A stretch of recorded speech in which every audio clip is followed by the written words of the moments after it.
আসসালামু আলাইকুম। আবারও চলে আসলাম হাবিবাস ডাইনিংসের পক্ষ থেকে। আজকে আপনাদের দেখাবো কিভাবে আমি মচমচে করে ফলি মাছ ভাজি করলাম। প্রথমে ফলি মাছগুলোকে কেটে পরিষ্কার করে নেওয়া হয়েছে। আপনারা অনেকে জানেন ফলি মাছের ভিতরে অনেক কাঁটা থাকে, অনেকটা পুঁটি মাছের মতন, বা পুঁটি মাছের থেকে আসলে অনেক বেশি কাঁটা থাকে, তাই এটাকে মুচমুচে করে ভাজি করব।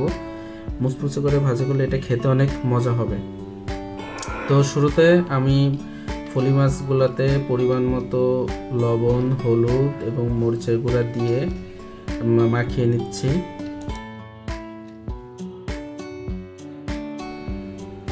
মশলাগুলো মাখিয়ে নেওয়ার পর আমি 5 থেকে 10 মিনিটের মতো ওয়েট করব। দেন আমি চুলায় কড়াই চড়িয়ে দিয়েছি এবং এটিকে যথেষ্ট পরিমাণ হিট দিয়ে নেব যাতে করে মাছ না লেগে যায়।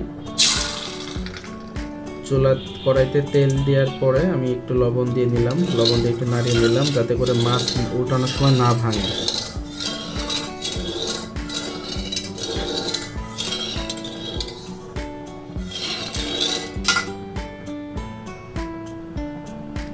এখন আমি একটা মাছ দিয়ে দিচ্ছি।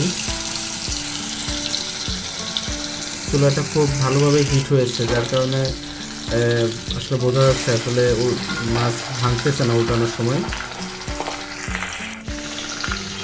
3টা মাছ এখানে দিয়ে দিলাম। এখন এটাকে আলতো আছে, মিডিয়াম আছে অনেকক্ষণ ভেজে নিব। এরপর উল্টিয়ে নিলে আমার মোটামুটি হয়ে গেল আর কি দ্রুত ঝটপট ফলি মাছ ভাজা, মুচমুচে ভাজা।